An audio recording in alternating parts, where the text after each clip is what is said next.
ఇదేం కూరనే? ఇది తెల్లగల్జేరు కూర అమ్మా. ఇది పేయికి మంచిది. ఇది మన పసిరికలకు మంచిది. పసిరికలకు మంచిది. మళ్ళా ఆడపిల్లలకు తెలుపు పోతుంది కదా.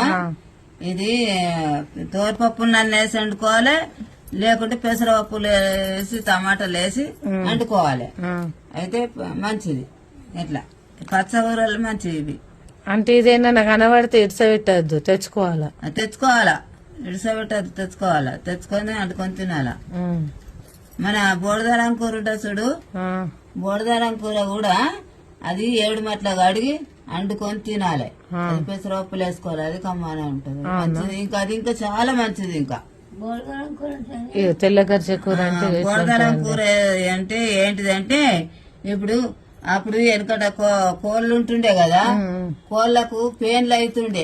కోడి పేన్ అని అవుతుండే చూడు.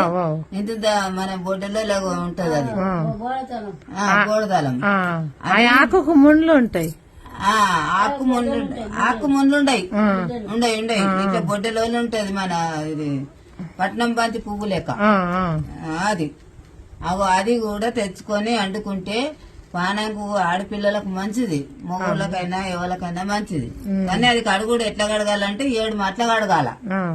ఆ కూర తెచ్చి మంచిగా కడు చేసి 7 మట్ల కడిగి పెసరపప్పులన్నా లేకుంటే తోరపప్పులన్నా పెసరపప్పులనే వేసుకోవాలి. అది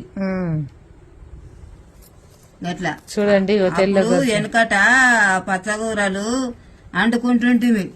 ఈ పప్పులే బాగా వండుకోకపోతుండే పచ్చకూరలే. వారకాలం వచ్చిందంటే బోడదలం కూర, కొయ్యి కూర, మళ్ళా ఇది సన్నవాయిల కూర,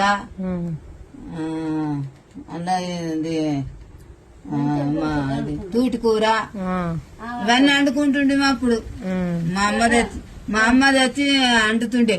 అంటే ఎర్రగర్జ కూర కూడా ఉంటది అమ్మ? ఎర్రగర్జ కూర ఉంటది కానీ అది వండుకోరు. అది వండుకోవద్దా? ఈ కాడ అన్నది ఎర్రగా ఉంటది. కాడ అన్నది ఎర్రగా ఉన్నది వండుకోవద్దు. ఇగో ఇట్లా తెల్లగా ఉన్నది వండుకోవాలా. తెలుపుకు మంచిదే, పసురుకలకు మంచిది, అన్నిటికీ మంచిది. ఎట్లా పసిరికలు అయిన వాళ్ళు ఖచ్చితంగా వండుకోవాలి. ఖచ్చితంగా పసిరికలు అయిన వాళ్ళు ఖచ్చితంగా వండుకోవాలి. దీన్ని ఏరు తీసుకొచ్చి ఇట్లా రాసి కండ్లకు పెట్టాలా పసిరికలు అయిన వాళ్ళకు. అయితే పసిరికలు పోతాయట. అప్పుడు పెద్ద మనసులు చెప్తుంది, వింటుంటే నేను. ఊకే సరే అండి. అమ్మ తెల్లగర్జ కూర గురించి చెప్పింది. మా వీడియో ఫాలో కండి. నచ్చితే లైక్ కొట్టండి, షేర్ చేయండి. బాయ్ అండి. మరో మంచి వీడియోతో మళ్ళీ కలుస్తా.